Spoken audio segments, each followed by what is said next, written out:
Connect Math 3334 is due today. Also, 5152 is due on Thursday, along with Project Lab Part 3. If you don't remember how to do Lab Part 3, I do have a video, right? My video is up for that one.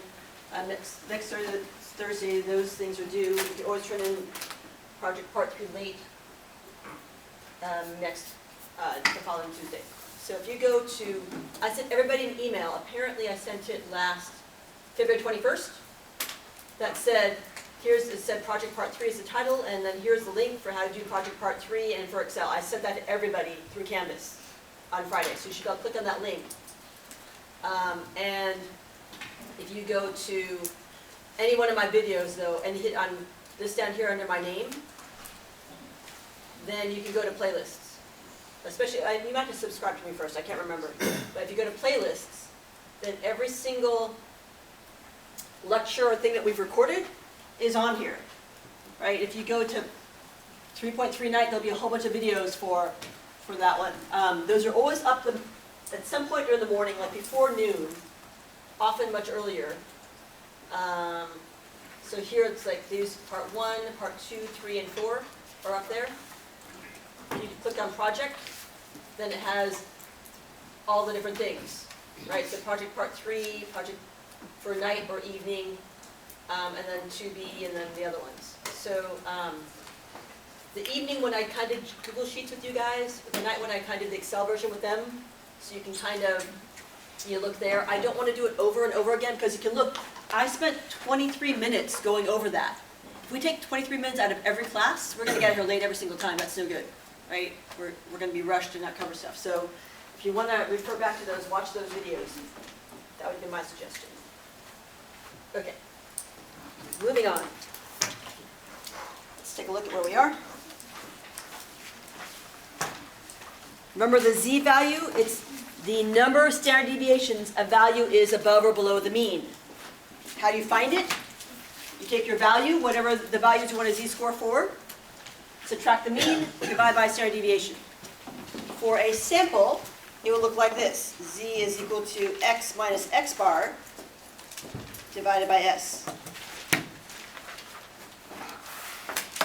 Remember we also talked about how a lot of times people have a hard time wrapping their head around z-scores and standard deviations. So if you kind of think of a standard deviation as kind of like a car length that might be able to kind of, get you sort of to visualize a little bit better, because the standard deviations are a little bit fuzzy. Standard deviation in general is typically, on average, how far values are away from the mean. So it could be, a big or short distance depending upon how spread apart your data is. But for your problem, whatever problem you have, you'll have a standard deviation. And this guy here, this value here, he's roughly 1.72. So it just kind of gives you a visual idea of kind of what you're looking at, how far they are from the mean in terms of standard deviations, whatever that standard deviation is. So first, problem quiz part 5. If you did not do this with your neighbors, or if you did, check it with your neighbors and tell them what you got there, and vice versa. 15 seconds, go. The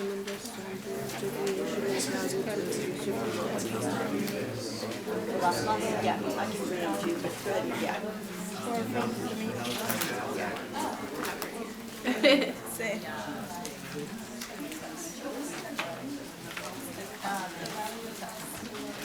Okay, we're going to say it together. You guys ready? 1, 2, 3. A z-score. So what a z-score represents. Ready? 1, 2, 3. A z-score represents the number of standard deviations. So basically, it's this part. You could have just said something along here. That'd be fine too, right? That would work as well.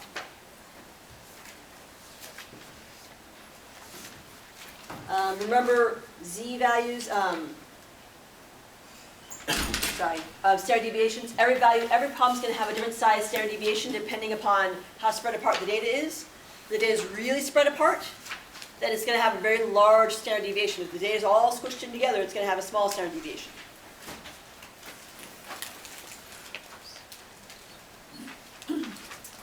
Quartiles. So this is when you arrange your data in order from lowest to highest. And then you find the number in the smack dab middle. That's your median. Does everyone remember that one? Median? Arrange your data in order. Number in the middle is your median. If two are tied for the median, then you average those two. Q1 and Q3 work very similarly. First, split your data perfectly in half. Perfectly in half. Look at the lower half. Find the median of the lower half. That's your Q1. Find the median of the upper half. That's your Q3. And then the median of all of it, of the whole data set, that's your Q2. Q2 and the median are the same thing.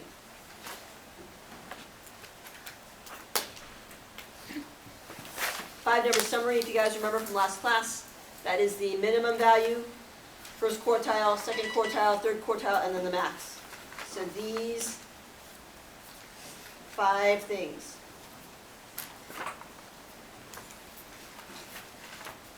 Do you guys see the examples, or are you guys all good with this? We go straight to the problem on the quiz. Straight problem on the quiz. Okay.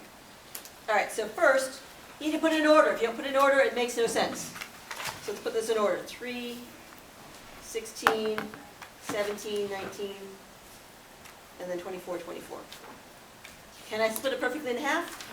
Yes, that's great. So split it perfectly in half first.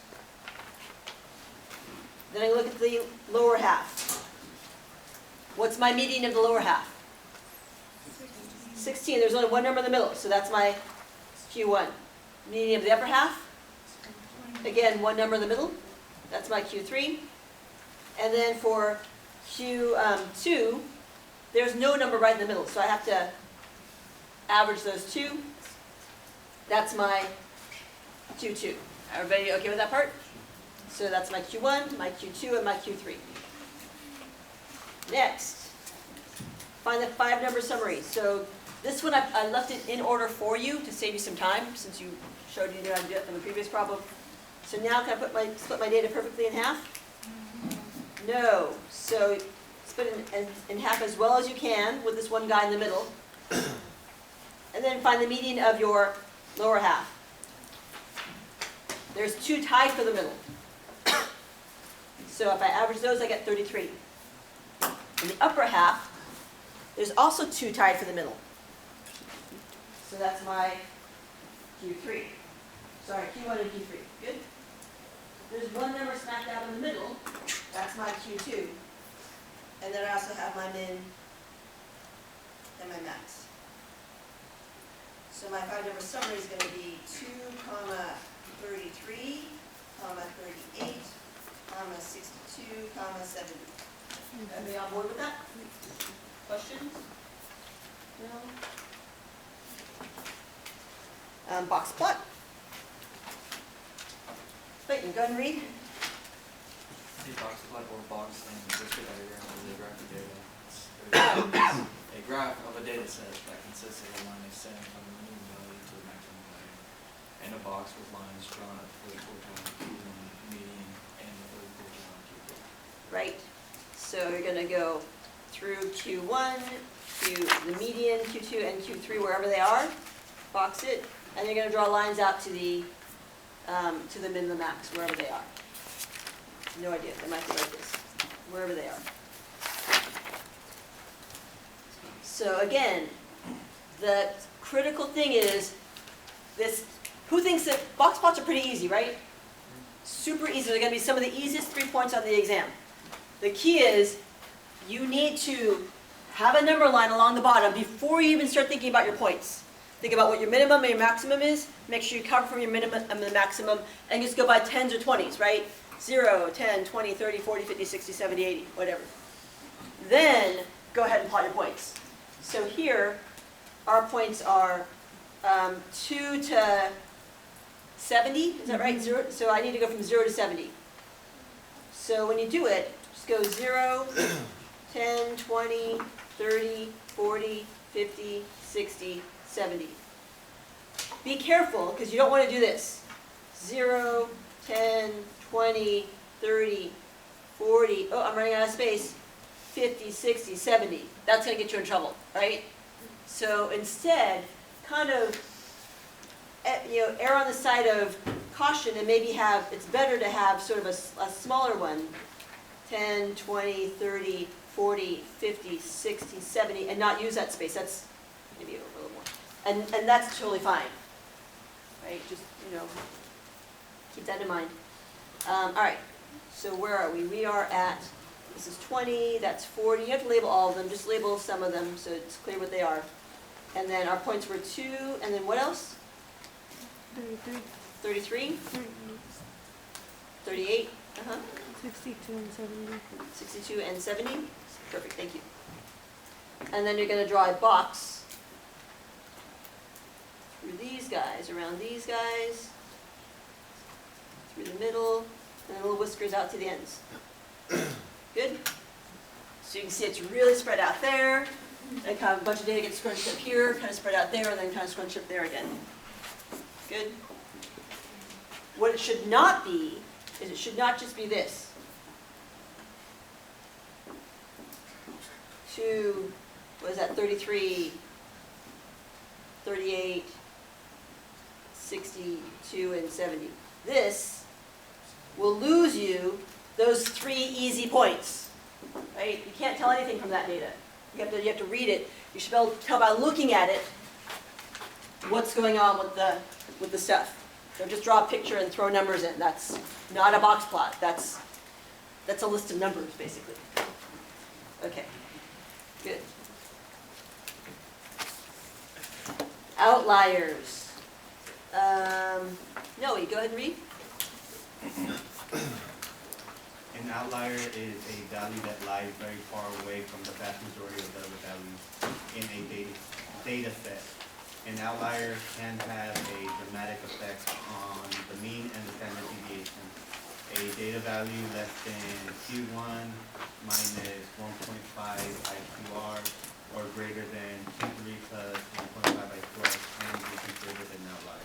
Great. First of all, what does IQI stand for? Anybody remember?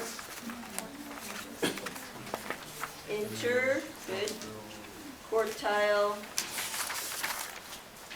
range. How do you find the IQR? Q3 minus Q4. Yeah, Q3 minus Q1. This is from Q1 to Q3. Great. Now, let me give you an idea of what this means. So here is my data. Here's just some. So here's where my Q1 is on a number line. Here's my Q3 is on a number line. So an IQR is this. Whoops. An IQR is this amount of distance. Does everyone kind of follow me? It's this long. If I take this here and go 1.5 of them that way, so from Q3 I go 1.5 right here, I take this amount and I go 1.5 here, then those are sort of my boundaries for where, let's see, we'll go 1.5 there. We'll go 1.5 there. Then these are my boundaries for what would be considered, well, maybe we'll use a different color, what would be considered outlier area. So everything out here, these all would be outliers. Anything beyond those boundaries. Does that sort of make sense? When we take this, we go 1.5 of those distances this way from here, and then from here we go 1.5 that way, and anything out this way, less than that or greater than this, becomes an outlier. All on board? Okay. You will have to be able to do that on the exam, not exam, on the project part 5. It's going to come up in there. Okay.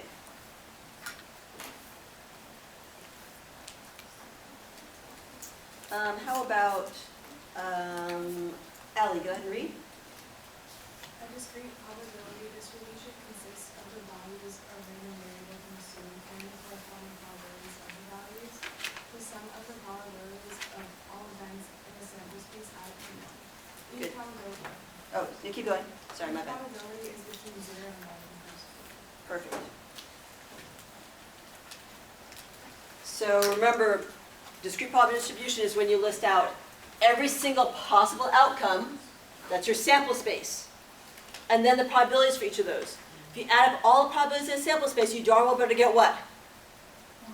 1 or 100%. Good, because you have all of them there. And every probabilities need to be between what and what? 0 and 1, or 0% and 100%. Here's another thing that we talked about a little bit. I don't think I emphasized this part here. So this is relevant to part 4, problem 4. Let's get a reader. Prob, go ahead and read. The expected value or expectation of a discrete random variable is the mean of the probability distribution. So write it in your notes, apparently, is what I said in red. It does come up, actually, don't worry about it, because I'm going to flip a couple pages over and we'll come back. So that's okay, you have to write it right now. We're going to come back to it. So the expected value of x is the same thing as the mean. The mean is what you expect to get. The average, right? In other words, if I took the average score on the exam, if I picked a random person, what would I expect their score to be? The average. Does that sort of make sense? That's what you expect. Your expected value is the same thing as your average or your mean. So those are the same thing. Just expected value is something that comes up. How do you find it? It's a weighted mean. You take every value, multiply by its weight, by its probability. So if it's more likely, then it has a higher weight. If it's less likely, it has a lower weight. So every value multiplied by its weight, add them all up. Here's the beautiful thing. If you sum up all the probabilities, what should you always get? 1. So when you divide by the sum of the weights, you're always going to divide by 1, so you don't have to worry about the dividing part. It's sort of taken care of for you. So do you guys need just a minute to work on, oh no, I'll talk about this one first. So here's that example I gave you last class, right? You go to your grandma's house. Every time you go to your grandma's house, you have, at the end, she offers you 3 envelopes. One has $1 in it, one has $2 in it, one has $3 in it. You get to pick an envelope every time you go. How much on average are you going to make going to grandma's house? $2. Because every time you pick $1, you'll pick another time. There'll be another time you pick $3 probably. Those average to $2. And every time you pick a $2 one, you're kind of there as well. So here it is with the formula. You take every value, every x value, multiply by its probability. Every x value times its probability. So $1, a third of the time. $2, a third of the time. $3, a third of the time. You add them all up. So 1 times 1/3 is 1/3. 2 times a third is 2/3. 3 times a third is 3/3 or 1. You add these up, and you get 2. Do you guys need another 2 minutes to finish up quiz problem 4? Yes. Yes, please. Let me point something out really quickly before I forget, because it's important. This is what we call, remember we called it a probability distribution table? It can be sideways like we had a second ago with the x's and the probability of x's, like with the rolling the dice, or it can be up and down this way as well. This is the first of 4 types of probability distributions we're going to talk about. We're going to have this one. We're going to have binomial, which we'll get to later on this class. We're going to have normal distributions, which we'll talk about next class. And then we're going to have uniform distributions, which we'll talk about in the week after that, I think. This one is really simple. It's just, we give it to you. We say, here's a table, boom, there you go. Okay? Probability distribution table, or probability distribution. So if I give you just a regular probability distribution table, that's it. You don't do any calculations like you will for a for normal or for, bless you, or for binomial and the other stuff. So here it is here. We're just giving it to you. Here's the table. All right, go ahead and take a couple minutes and do quiz problem number 4. So someone else brought up last class, like, what's up with this 0.49 thing, right? Some people seem to be confused by that one. 0.49 is the probability that I pick one person and it's a girl. Here I'm picking 3 kids I want to know what's, out of 3 kids, what's probably that none of them are a girl. So 3 kids, none are a girl. What's probably, that means that they're all, well, what's probably you don't pick a girl. 49% it's a girl. What's probably it's not a girl? 51%. So this would be not a girl, not a girl, not a girl.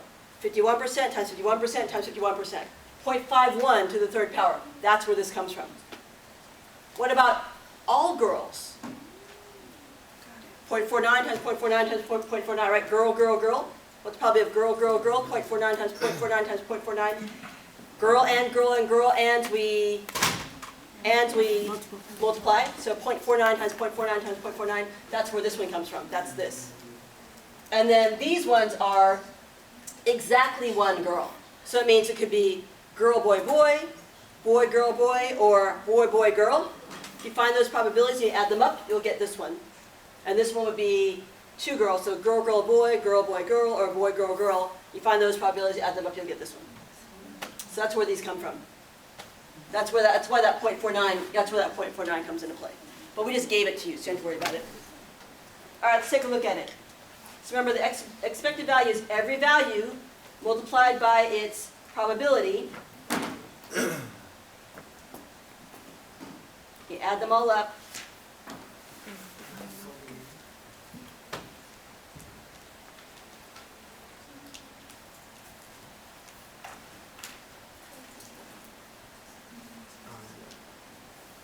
All right, so here I get 0. This is 0.382. This is 0.734. And this is 0.354. If you add all those up, you get what? 1.47? Great. And remember, my mean is the exact thing as the expected value. These are the same thing. The mean and expected value are the same. What do I expect to get? The mean. So this is how you compute the mean. That's also how you compute the expected value, because they're the same thing. So that means that my mean is also going to be 1.47. Good? All right. Do you guys need 30 seconds with your neighbors to confer? No? All right, great. Awesome. Now we're going to go out of order. Go to the middle of page 3. So we are in our chapter 5 notes. Yes? Is it what, huh? Is it unusual for a family? Oh, yeah. I'm so sorry. So this part here. Is it unusual for a family of 3 to consist of 3 girls? What's the probability that you get 3 girls? Is that unusual? What's our guideline for unusual? 5% or less. Is it unusual? Is this less than 5% or 5? Is this 5% or less? No, that's 11%, right? So it's not unusual. Is it page 3? This is in your quiz.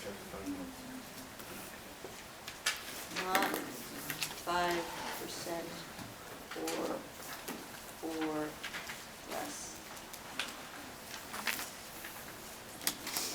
Does that make sense? Everybody on board with that part? Okay. Thank you for bringing that up. I totally forgot last class. We did not even go there. Okay. Now, go to the middle of page 3 on your chapter 5 notes. We're in chapter 5. Yes? So flip to page 3. In the middle, we're going to go slightly out of order for a minute. And we're going to look at this part here, where it says, almost the top, right? It says the blank, or expectation of a discrete random variable, is the blank of the probability distribution. Fill that in. Read the screen and fill that in. Chapter 5 notes, right there.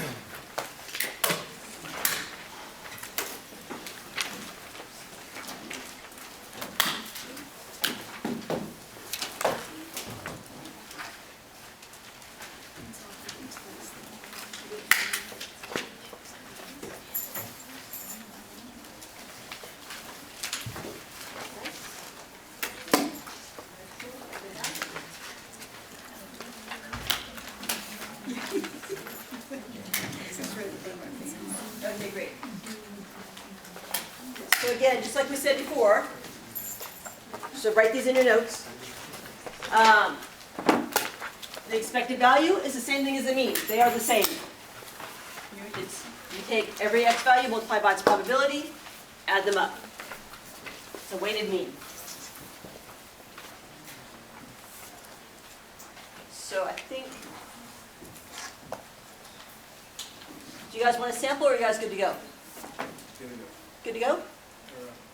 Everybody, do you guys want me to do this example or are you guys all right? No, we're good. Okay. So you guys go ahead and do lab problem 5. Again, you're taking every x value, multiply by its probability, right? And then add them up. That's your expected value or your mean. So you guys go ahead and do problem number 5. Lab problem 5.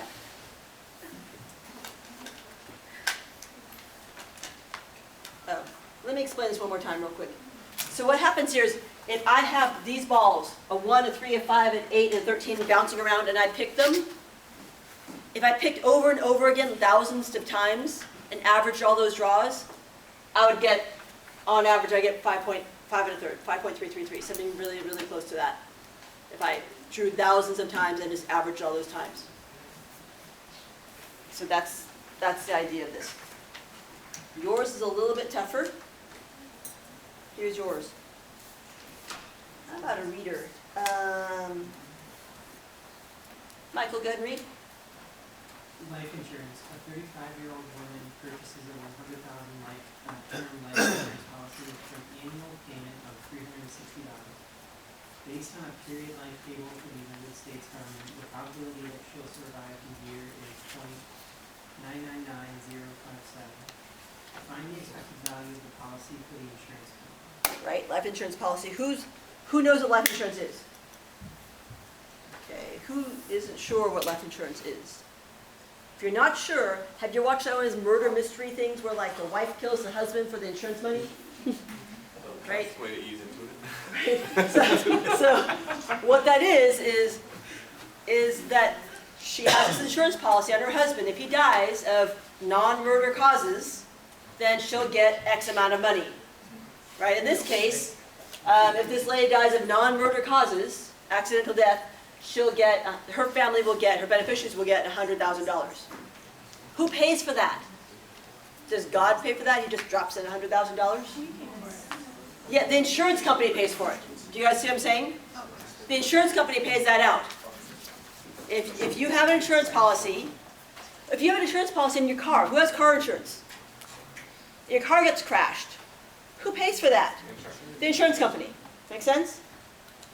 So here, 100,000. This is life insurance. So if your life gets crashed, right, you die, they pay out your beneficiaries $100,000. That comes from the money, the pocket of the insurance company. Okay, everybody following that? So what you need to do is, did you have a question or comment? Yeah, why don't they pay if you're murdered? Because that sort of, right, there's fraud issues, right? Like, and they might, I don't know, I haven't really delved into it that much. There's a possibility that they might pay if you get murdered, but certainly not if you're the beneficiary and you're the murderer. So it's sort of it's a fuzzy area that I haven't really inquired into that deeply, but yeah, so I don't know, maybe they do. I know for accidental death for sure, that's good. I haven't really examined the murder death possibilities of life insurance. But yeah, but you're right. I suppose if you're concerned that the mob is out to get you and you take out a life insurance policy, then they might pay out on that anyways. And maybe it's just if you're not the murderer and you're the beneficiary, that would be bad. Okay. So here's the thing. First you have to make up your own little X, all the possible outcomes of the scenario, and the probability of each of those outcomes. So figure out what are the possibilities that could happen during the course of this year. So what could happen, guys? She lives or she dies? Yep. Lives But here's the thing. Those don't have numerical values on it. Money does. So numerically, what does it mean if you're the insurance company? What does it mean if she dies if you're the insurance company? 0. Here's your job. You figure out what this means and what that means. And then you find the probabilities of each of those. So I want you guys, this is the part of statistics that is really useful because it makes you kind of think about things that are important and figure out how to calculate whether or not, what values of things are, right? Like, it should help, and how to use logic to sort things out. So test yourself, challenge yourself, think about how do these things fit in.